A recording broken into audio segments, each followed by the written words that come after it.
Dal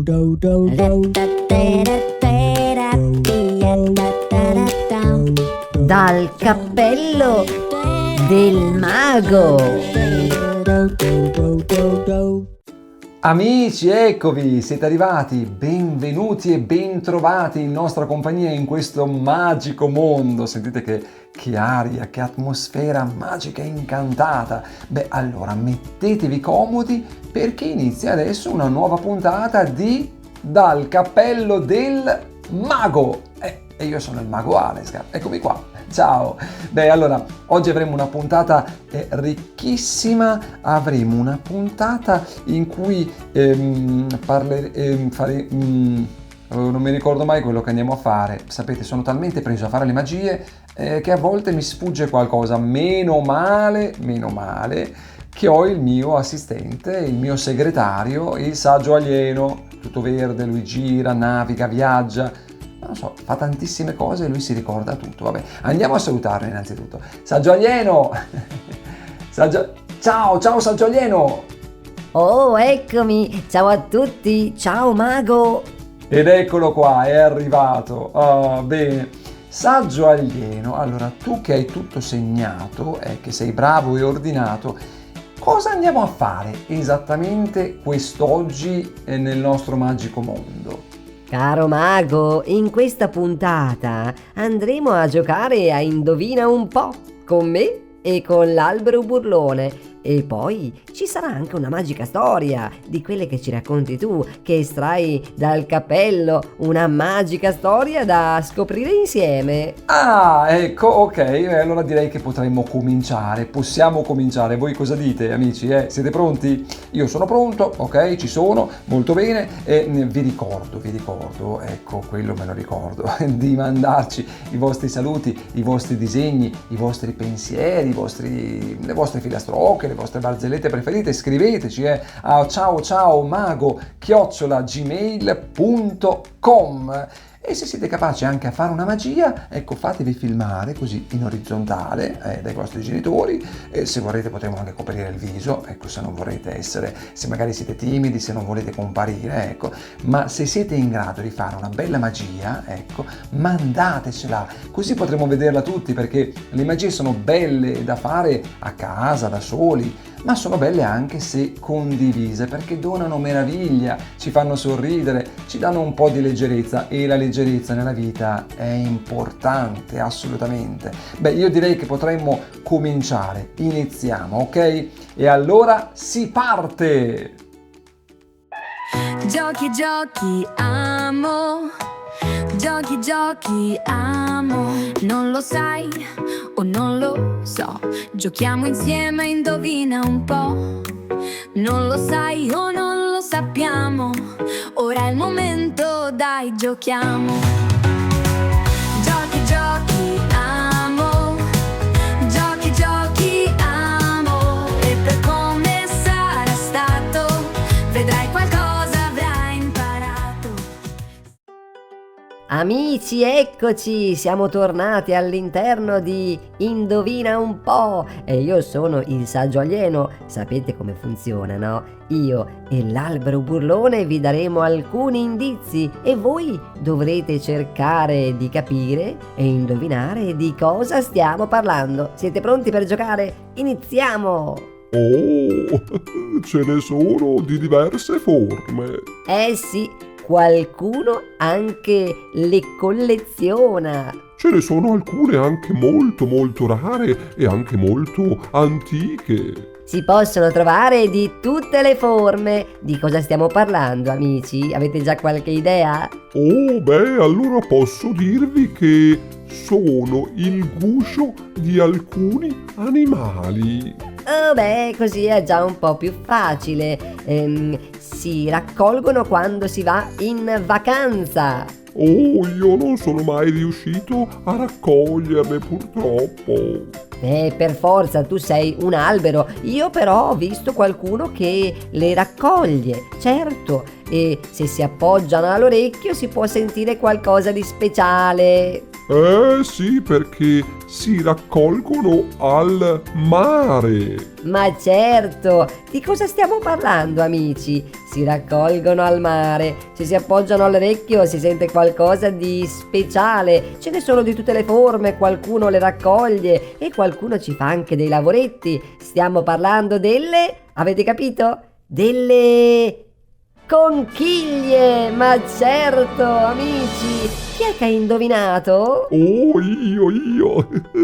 Ma perché lo sapevo già, amici.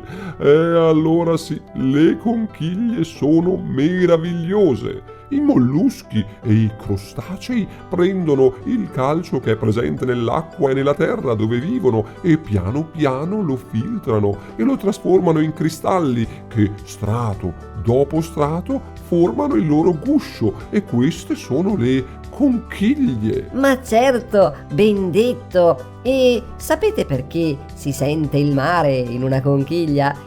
I rumori dell'ambiente attorno e l'aria anche che è dentro alla cavità vuota della conchiglia provocano un eco che genera un rumore simile a quello del mare. È un fenomeno del tutto naturale che si verifica con qualsiasi altro oggetto cavo di forma e materiale simile. E sapete quali sono le conchiglie più rare del mondo?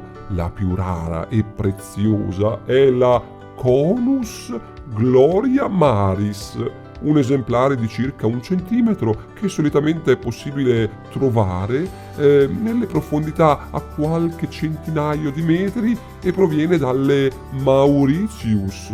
Invece le conchiglie più belle d'Italia si trovano nell'isola delle Conchiglie, che è una piccola gemma incastonata tra la laguna di Marano e Lignano Sabbia d'Oro. Mi raccomando, amici, abbiate cura anche delle conchiglie che sono meravigliose. E così abbiamo giocato a Indovina un po' e noi continuiamo con le nostre avventure. Semina attenzione, vola l'immaginazione. Semina attenzione, viaggia l'immaginazione. Se ora stai attento, puoi volare in un momento. Se ora tu lo vuoi, puoi viaggiare ovunque vuoi. Selina, attenzione, vola l'immaginazione. Selina, attenzione, viaggia l'immaginazione. Una storia già qua insieme al mago Alescar. Una storia, sai che bello, che è estratto dal cappello. Semina, attenzione, vola l'immaginazione. Semina, attenzione, viva l'immaginazione.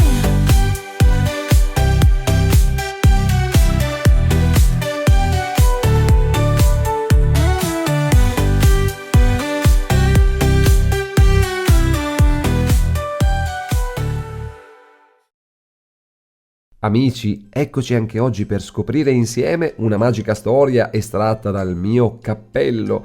Questa storia parla del nostro amico Ottavino e si intitola Il telefono di Ottavino. Ottavino il cellulare non l'aveva mai comprato, a dire il vero non gli era mai interessato. Affermava con scioltezza sbattendo le ciglia: tanto non mi serve, io ho la mia conchiglia. E che c'entra quella adesso? Qualcuno, guardandolo, esclamava perplesso, senza sapere che Ottavino aveva un rapporto speciale, niente po' di meno che con lui il mare. Infatti, da quando era piccino, il buono e caro Ottavino aveva sempre guardato dalla finestra quella distesa blu, mossa e immensa. La guardava quando era giù, ogni tanto, pure quando leggeva gli stava accanto. Gli faceva compagnia quando era intento a giocare, lo accompagnava in molti momenti la voce del mare. Ora che però da alcuni anni abitava in città, quella conchiglia era il miglior modo per farlo sentire di nuovo là. Era il suo miglior modo speciale per sentire al telefono la voce del mare. Stavano ore, sapete, a telefonare. Era più che altro il mare a parlare. Sembrava che gli dovesse raccontare un fiume di cose, anzi un mare di cose strepitose, ma la maggior parte del tempo che si riuscivano a sentire era proprio per la ninna nanna poco prima di dormire. Si sentivano per raccontarsi com'era andata la giornata e quanto del mare la sua acqua era stata bagnata, o a che velocità sulla spiaggia aveva fatto ogni scivolata. E non ti chiedi perché dalla conchiglia è sempre uguale il suono del tuo tanto amato mare? Ma certo, era pronto Ottavino ad affermare, perché essendo distante non vuole farmi preoccupare. Tutte le volte che dalla conchiglia l'ho ascoltato non l'ho mai sentito mosso o agitato. Lo fa perché, essendo distante, senza poterlo accarezzare, e si fa sentire così perché mi vuole tranquillizzare. Puoi stare tranquillo, va tutto bene. Pensa a fare la tua vita come si deve. È come se dicesse il mare, dolcemente, a me. Ah, ma certo, ecco perché, dicevano alcuni ridendo tra sé e sé. Ma dalla conchiglia però un giorno non sentì più la voce del mare di ritorno. Lo provò a chiamare e richiamare. Mare? Ehi mare? Se ci sei mi mandi un segnale. Ma purtroppo non c'era nulla da fare. E guarda che forse qui non c'è campo, gli aveva detto qualcuno scherzando. Fatto sta che dalla conchiglia il mare, dov'era, ora proprio Ottavino non gli rispondeva. Si accorse soltanto un giorno, appena alzato, che il lato posteriore della conchiglia era bucato. Probabilmente era stato così concentrato dal fatto che dalla conchiglia non si sentisse un tubo da non essersi accorto che dietro ci fosse un buco.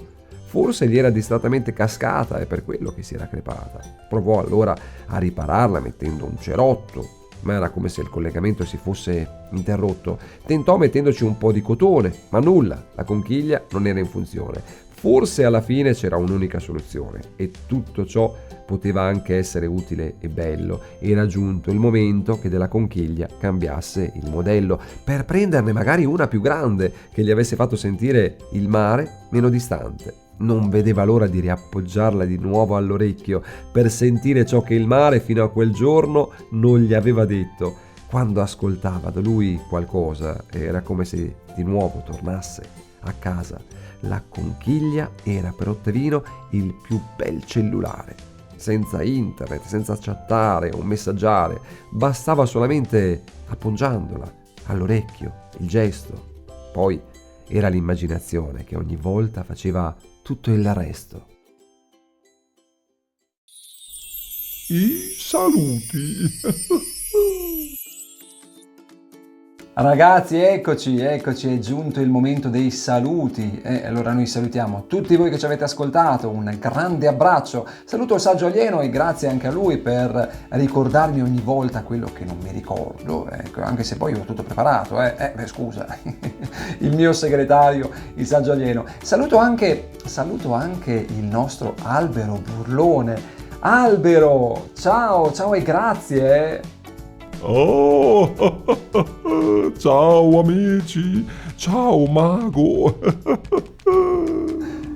Che forte, che gentile il nostro Albero Burlone, con lui saluto anche tutta la natura circostante, ecco, ovviamente grazie a lei che ci ha permesso questa puntata di Dal Cappello del Mago. Le avventure continuano, mi raccomando, rimanete con noi, se volete potete andare sul canale YouTube Mago Alesgar e scoprire tutte le puntate passate, che ce ne sono tante di Dal Cappello del Mago, e trovate anche nelle varie playlist anche tutte le nostre rubriche, Una magia col mago, Mrs. Magic, le magiche storie estratte dal mio cappello e anche la scuola di magia per diventare voi stessi dei maghetti, ecco, quindi mi raccomando, ecco. E poi importante, eccola qua, la nostra mail, ciao@mago@gmail.com, mandateci i vostri disegni, i vostri pensieri, le vostre filastrocche preferite, le vostre barzellette e se siete capaci anche di fare una magia, fatevi filmare in orizzontale, ecco, mi raccomando, se non volete comparire, e poi vi oscureremo noi il viso, tranquilli. E se però avete una bella magia che siete in grado di fare e realizzare, fatevi filmare e mandatecela, così potremo assaporarla, meravigliarci tutti quanti insieme, perché la magia è bella da fare da soli, ma è più bella se fatta in compagnia. È un po' come la vita, fatta in compagnia è ancora più bella e speciale. Bene, un grande abbraccio a tutti voi e alla prossima puntata. Ciao amici, ciao!